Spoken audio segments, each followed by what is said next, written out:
My name is Dorla Paricio. I'm glad to be here to talk to you about group piano. And today, our topic is building a vision for your group piano. Now, you need to be very clear about what you want to start building for your group piano. But you have to do that based on what you want, not what anybody else is doing. Of course, you will see that what you want is compatible with what someone else is doing, but it will always have your unique touch to it. So when I started group piano, my multi-level group piano classes, I was doing different things. I started the card system where every student has a card and it tells them what to do. And then I just walk around the room and make sure they're doing that and they have their headphones on the whole time. That didn't work. Some kids work faster than others. Oh, and some need a lot of hand holding. It did not work out for me. Then I tried the cup system for about 2 weeks. So you have cups of different colors sit on your piano. Green for when student is ready for you to come listen. Yellow, they're still working on whatever you assign them. And red is like, I need help right away. Well, that didn't work either. You know, kids need to learn how to work independently. And having 6 kids changing their cups because they're competing with the others. Well, how come they're ready already? I don't and just doing it just because they want to ask, what note is this? It didn't work for me. Maybe I didn't know how to organize it well, but I was very frustrated. I've done 20-20-20, and I know many teachers that do 20-20-20, and they love it. So they have 3 kids that come in 1 hour, and one is at the piano with the teacher, the other's working maybe on the iPad on some theory, and the other might be practicing or doing written theory or something else. And then every 20 minutes, they trade places, or one of those 20 minutes would be playing an ensemble together. There's many ways to do it. That didn't work for me because I was being overworked. I felt like I was always planning for these 3 students that were going to be here, planning what they were going to do in theory, planning what they were going to do on the iPad. And if they weren't on the same level, then it was just more work for me. In my card system class, I had kids, I could see they were bored. They didn't never said it, but I could see, their energy going. They weren't engaged. So I had to find what would work in my studio for my community. So what was my vision? What did I want to happen in class? Well, I wanted us to make music together, and I also wanted to learn to play the piano while we were doing this. Also, if I was going to have a multi-level class, or even if I started off with students at the same age, and they begin to advance differently, I wanted to have a way for them to stay together. And my third vision or goal that I had was I didn't want to overwork. So here's how I created my vision. I did not want to overwork. I wanted to make music with my students, and I wanted to honor the student progress. So what is your vision for your group piano? Do you want to stop teaching 6 days a week? Do you want to make more money? Do you want to have more time for other activities? Do you want to enjoy the class with your students by making music? Be very clear about what you want and start to build your vision based on the type of group piano class that you want to have. So here are a few questions that you need to consider when you're building that vision. Number one, which students will you invite to join the group? Everybody is not cut out to be in a group piano class. So what are you going to do? How are you going to divide that? How will you group the students? Will you group them by age? Will you group them by grade school level? Will you group them by ability? Number three, what method book will you use? Do you want to create your own? Number four, how will you create a cohesive group? What's going to make them want to stay together?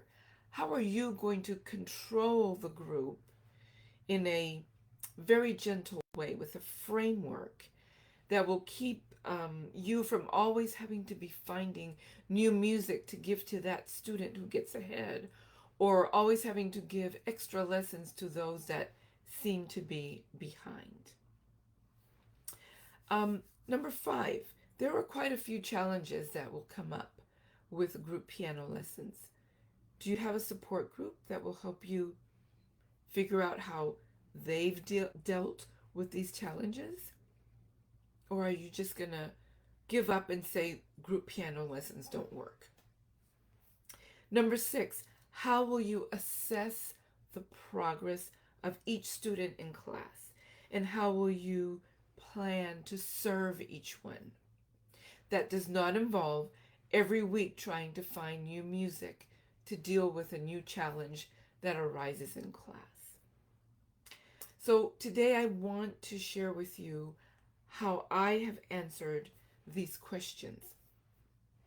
Number one, who is going to be in group piano?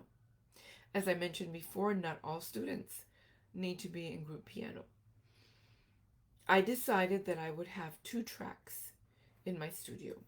One for students that are learning to play the piano as a hobby, and one for students who want to do a little bit more and they are willing to work towards the Royal Conservatory of Music examinations. It can be any other examination or festival type of activity that are offered all around the world. Piano Guild is very popular here in Texas. So any of those activities that will make them work even harder than just the daily practice for the lesson, they'll have to work extra in order to reach the goals, in order to play for this examination. So 2 tracks, that's how I deal with who comes to group piano and who gets private lessons. If you're doing private lessons, you automatically have to prepare for the Royal Conservatory of Music examinations. If you just want to learn to play the piano for fun or just build that knowledge before deciding that you really do want to do private lessons, then start with group. That is what I do in my studio. Number 2, how do you group the students? Well, my vision, remember, is to make music to honor student progress and not to be overworked. So I had to find a way to do that with the different ages and levels that come into my studio. So I group my preschool or early childhood classes ages 4 to 5, 5 to 6, 6 to 7, 7 to 8. Every single one of those age groups have a different level of maturity. And so I need to honor what they can do and what I can teach them at the piano that is specifically geared towards their age group. Once they are 8 years old, then I put them in a multi-level class that is combined with 8 to 11-year-olds and 11 to 14-year-olds. And then you can also have a class that is just for adults. Number 3, what method do I use? What piano method? Well, you can use whatever piano method you want. It just depends on how much work you want to do to get that method to work for you. So if you want to start with what's easiest for you, your own method, go right ahead. There are also other group piano methods that will help you get started. I use multi-level ensembles, and I use the piano pyramid group piano method, which is for multi-level groups, and it is ensemble based. That is how I built the framework for my studio. So my multi-level classes, I get to drive that train. Here's the framework that we follow. And within that framework, I can serve my students. For those who go fast and need extra music, I can give it to them. For those that don't practice, it doesn't matter. I have a way to keep them on track, building their skills. It just takes a little bit longer, but they will learn to play the piano.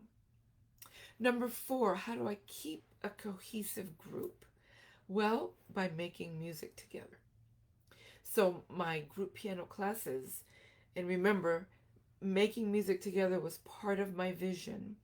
So my classes are all about being together and making music together. We play our games together. We learn theory together, even if they're at a different level. And we spend very little time on the headphones. Number five, what about those challenges that come up with teaching group piano? Well, there's five really challenges that keep coming up when I have conversations with other teachers. Like, how do you keep the students on the same page? You know, you have students that are too fast, too slow. How do I do that with ensembles? So everybody is working on the same ensemble. And if a certain student hasn't been practicing or has a lot of activities to do after school, I can put them at a different level so that they can be successful within the group. For that student that goes really fast and already learned all the ensembles in the book, I do have quite a few students that do that. They also have extra music that they're working on. How do you add a new student to the class? Very easily. Anytime during the semester, I am happy to add a new student. Because I have those five different levels, I would put that student at a lower level and let them be successful quickly to move on to the next level, but they can still stay in that same class. Or if they need to go to a different day, all of my groups are playing the same music. So anyone can go switch from one day to another depending on their schedule. What about makeups? The same thing I just said about switching days. If there is another day that you can come, please come. I'll tell you, please come to the Thursday class if you can't make it on Monday. I try to have a multi-level class every single day. And then scheduling. We know how everybody wants to sign up for that class that is Thursdays at 4 o'clock, Tuesday at 5:30. Well, I can say, because I have a multi-level class, I can say, yes, you may join this class, unless it's full, of course, because all of my groups are playing the same music. All year long, we have the same framework for all the group classes that are ages 8 to 11 and 11 to 14. And then number six, assessment. I have 6 tests during a 32-week year. So I test them on theory. This is when they play their songs for me. Even if it's an ensemble piece, they need to be able to play their part solo for me. And that is where I grade their pieces or check them off or put a sticker on, whatever it is you do at your studio. And then their scales also, they play for me. And I have a scoring system with Piano Pyramid where the students know, think of a rubric or some type of a scale. between 0 to 4. 4 is the highest, 0 is you didn't even try. I want you to make it to a 2, where you're trying to do it with your book and you do the best you can.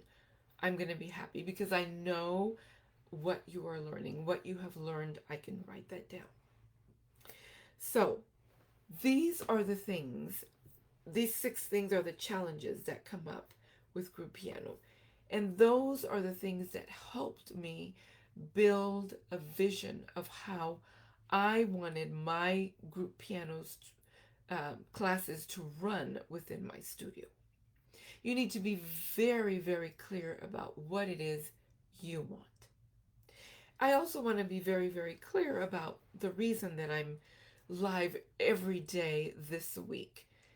Piano Pyramid Academy is opening April the 1st with a special price of only $125 once. Like, that's all you pay once to join and get training. It does not include the music. I've had that question many times. It only includes the teacher training videos, and there are more than 20 videos there for you to watch.